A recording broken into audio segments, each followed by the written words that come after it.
Hello friends, welcome to my YouTube channel. तो friends चलिए आज बनाते हैं बिना मावा, बिना गुड़, बिना चीनी के बहुत ही ज़्यादा स्वादिष्ट गाजर का हलवा।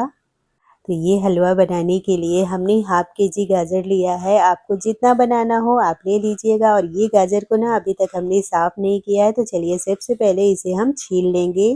तो ये गाजर को हम छीलने से छीलेंगे, जिससे आलू वगैरह छीला जाता है ना, उसी से छील लेंगे। आप चाहें तो चाकू से भी कर सकते हैं, लेकिन इससे क्या होता है कि गाजर के अंदर काफ़ी सारी डस्ट वगैरह होती है, तो वो भी निकल जाती है। तो गाजर में जो लाइंस होती हैं उसमें काफ़ी सारी मिट्टी भर जाती है, चाकू से ठीक से नहीं होता। अगर इस तरीके से हम छील देते हैं तो इसके ऊपर का जो गंदा वाला छिलका है वो भी निकल जाता है और मिट्टी भी निकल जाती है। तो सारी गाजर को हमने छील कर बहुत ही अच्छे से धोकर साफ़ कर लिया है। अब इन्हें हमें ग्रेट करना है, तो यहाँ पर हमने थाली और ग्रेटर ले लिया है। और फ्रेंड्स अगर आप गाजर को ग्रेट नहीं करना चाहते हैं तो आप इसे चाकू से भी कट कर सकते हैं। तो गाजर अभी बहुत ज़्यादा अच्छी नहीं आ रही है, कभी कभी बहुत पतली होती है। तो अगर आपका हलवा बनाने का मन है, आप उसे चाकू से बारीक बारीक कट करके कुकर में उबाल कर हलवा बनाएंगे, तब भी बहुत ही अच्छा बनता है। और अगर आप गाजर को ग्रेट कर रहे हैं तो थोड़ी सी मोटे वाले ग्रेटर का ही इस्तेमाल करिएगा। इससे क्या होगा कि हमारे हलवे में ना बहुत ही अच्छे से लच्छे दिखाई देंगे। अगर आप बारीक ग्रेटर का इस्तेमाल करेंगे तो वो एकदम से मैश हो जाएगा। तो अगर आपको हलवा एकदम लच्छेदार हलवाई स्टाइल चाहिए तो थोड़ी सी मोटे ग्रेटर का इस्तेमाल कर लीजिएगा, बारीक वाले का मत करिएगा। सारी गाजर को हम ग्रेट कर लेंगे और इसके अंदर का जो हार्ड पार्ट है उन्हें हम हटा देंगे। तो ये देखिए, ये बहुत ज़्यादा हार्ड होता है, इनको हम नहीं ग्रेट करेंगे, इन्हें हटा देंगे। सारी गाजर को हमने ग्रेट कर लिया है और आप देख सकते हैं इसमें काफ़ी सारा ये हार्ड वाला जो पार्ट होता है ना, वो भी निकल गया है। तो हलवा बनाने के लिए यहाँ पर हमने कढ़ाई को गैस पर चढ़ा दिया है। इसमें हम 2 चम्मच तक देसी घी डाल देंगे। घी अभी हम बहुत ज़्यादा नहीं डाल रहे हैं, बाद में भी डालेंगे। तो घी को अभी हम अच्छा गर्म होने देंगे, तब तक हम थोड़ी सी इलायची कूट कर तैयार कर लेंगे। और फ्रेंड्स ये देखिए, घी हमारा अच्छा गर्म हो गया है। यहाँ पर हमने इलायची को कूट लिया है। और ये देखिए, हमने लगभग 7 से 8 इलायची को कूटा है, लेकिन इन सारे में बीज बिल्कुल भी नहीं है, बिल्कुल पतले पतले से बीज हैं। तो फ्रेंड्स हम क्या करेंगे, हम छिलके के सहित ही इसका तड़का लगा देंगे। तो क्या फ्रेंड्स आपके घर में भी इसी तरीके से इलायची आती है? हमारे यहाँ तो बहुत दिन से इलायची ठीक से नहीं आती है, इसमें बीज नहीं होता है, खुशबू भी ज़्यादा अच्छी नहीं आती है। तो हम छिलके के साथ डाल देते हैं, इसका फ्लेवर भी आ जाता है। और फ्रेंड्स तड़के के लिए आप छोटी इलायची के साथ थोड़ी सी बड़ी इलायची, लौंग या जायफल, ये सारी चीज़ों को थोड़ा थोड़ा करके कूट के डालेंगे ना, तो सारी चीज़ों का फ्लेवर बहुत ही अच्छा आता है, एकदम डिफरेंट तरीके का हलवे का स्वाद आता है। तो अगर आपको हलवा में थोड़ा-सा डिफरेंट फ्लेवर लाना है तो आप ये सारी चीज़ें ना डाल दीजिएगा। अभी हम बच्चों के लिए हलवा बना रहे हैं, तो इसलिए हमने सिर्फ छोटी इलायची ही डाला है, बच्चों को बहुत ज़्यादा फ्लेवर नहीं पसंद होता है। और गाजर को घी में डालने के बाद अलट-पलट कर थोड़ी देर इन्हें हम अच्छी तरीके से भून लेंगे। और फ्रेंड्स अब इसे हम ऐसे ही नहीं पकाएँगे, इसमें हम आधा लीटर तक दूध डाल देंगे। तो फ्रेंड्स जब हम रेगुलर हलवा बनाते हैं तो गाजर को ऐसे ही पका लेते हैं, बाद में उसमें घी मावा वगैरह डालकर भुनाई करते हैं, लेकिन इसे हम दूध के साथ पकाएंगे। और फ्रेंड्स ये तरीके से भी आप हलवा बनाकर देखिएगा, आपको पता ही नहीं चलेगा कि इसमें बहुत ही कम दूध पड़ा है, मावा का बिल्कुल इस्तेमाल नहीं हुआ है।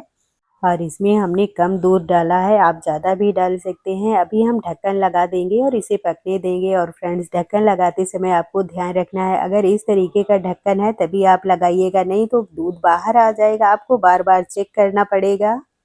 और अगर आप इस तरीके का ढक्कन लगाएंगे तो इसमें होल होता है ना, जिससे स्टीम बाहर आती रहती है, दूध उबलता रहेगा लेकिन बाहर नहीं आएगा। आप देख सकते हैं दूध में हमारे अच्छा उबाल आने लगा है, लेकिन अभी इसे ना हम एकदम धीमी आंच पर आराम से पकने देंगे।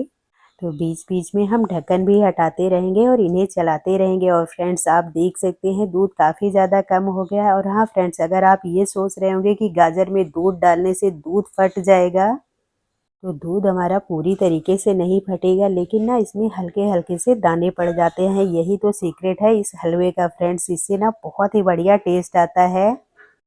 तो इस तरीके से बीच बीच में हमें ढक्कन हटाकर इसे चलाते रहना है, जब तक कि अच्छे से गाजर हमारी पक नहीं जाती तब तक इसे हम ढककर पकाएंगे। दूध अभी हमारा काफ़ी कम हो गया है और गाजर भी अच्छी सॉफ्ट हो गई है। तो अभी तक हमने आँच को धीमा ही रखा था, अब हम आँच को तेज़ कर देंगे, क्योंकि ये दूध को हमें अभी बहुत ही अच्छे से सुखाना है, गाजर की अच्छे से भुनाई करनी है। और गाजर में डालने के लिए यहाँ पर हमने धागे वाली मिश्री ली है फ्रेंड्स। अगर आपके पास ये वाली मिश्री है तो आप इसे डाल सकते हैं, अगर आपके पास छोटी वाली है तो आप उसको भी डाल सकते हैं। और ये मिश्री के अंदर धागे लगे होते हैं, इन्हें हम कूट लेंगे ना तो इसके धागे भी निकल जाएंगे। और ये काफ़ी बड़े साइज़ का है तो इनके हम एकदम छोटे छोटे टुकड़े कर लेंगे। और ये मिश्री हमें थोड़ी सी ज़्यादा भी लग रही थी और ये धागे वाली जो मिश्री है इन्हें हम हटा देंगे। तो फ्रेंड्स, अगर आप मिश्री डालना चाहें मिश्री डाल सकते हैं, शक्कर या गुड़ भी डाल सकते हैं। गुड़ का हलवा भी बहुत ही शानदार लगता है। मिश्री को हमने कूट लिया है, इसे हम हलवे में डाल देंगे। तो मिश्री डालकर एक बार हम इसे फिर से चला देंगे। ये मिश्री थोड़ी बड़े साइज़ की है, इसे घुलने में ना थोड़ा सा टाइम लगेगा। और यहाँ पर हमने 2 चम्मच तक दूध की ताज़ी मलाई ले ली है फ्रेंड्स। इसमें हम मावा नहीं डाल रहे हैं। अगर आपके पास दूध की मलाई है तो आप खूब सारी दूध की मलाई डाल दीजिएगा, इससे मावे का टेक्सचर भी आएगा और इसमें काफ़ी सारा घी होता है। तो आपको हलवे में अलग से ज़्यादा देसी घी डालने की ज़रूरत भी नहीं पड़ेगी। बिना मावा बिना ज़्यादा घी डाले भी बहुत ही आप टेस्टी हलवा बनाकर तैयार कर सकते हैं। सिर्फ 1 कटोरी मलाई आप डाल दीजिएगा, फिर देखिएगा तो मिश्री हमारी मेल्ट हो चुकी है। दूध भी पूरी तरीके से सूख गया है, लेकिन अभी इसे हमें ऐसे ही नहीं छोड़ना है। अब हमें इसे लगातार चलाते रहना है और खूब अच्छे तरीके से भूनना है। इसे भूनने में आप बिल्कुल भी जल्दबाजी मत करिएगा, खूब अच्छी तरीके से भूनना है। तो अभी इसमें हमने 1 चम्मच और घी डाल दिया है। बीच बीच में हम थोड़ा थोड़ा घी भी डालते रहेंगे और इसे भूनते रहेंगे। आप देख सकते हैं घी हमारा ऊपर दिख रहा है, यानी कि हलवा हमारा काफ़ी अच्छे से भुन चुका है। तो अभी हलवा हमारा तैयार हो गया है, बस इसे हम बीच बीच में चलाते रहेंगे। और फ्रेंड्स, आज की हलवे की रेसिपी आपको कैसी लगी कमेंट में बताना बिल्कुल भी ना भूलें। तो ये हलवा तो हमारा तैयार हो गया है। खुशबू के लिए यहाँ पर हमने केवड़ा जल लिया है, थोड़ा सा इसमें हम डाल देंगे, सिर्फ 1 से 2 ड्रॉप डालना है। इसकी स्मेल बहुत ज़्यादा स्ट्रॉन्ग होती है तो ज़्यादा मत डालिएगा। और हलवाई लोग भी गाजर के हलवे में थोड़ा सा केवड़ा जल या रोज एसेंस का इस्तेमाल करते हैं, जिससे उनके हलवे में ना बहुत अच्छी सी खुशबू भी आती होगी। आपने ध्यान दिया होगा, आप लोग घर पर नहीं डालते हैं इसलिए ऐसी खुशबू नहीं आती है। तो ये हमारा बहुत ही ज़्यादा खुशबूदार और टेस्टी हलवा तो तैयार हो गया है। आप भी बनाएं और इन्जॉय करें।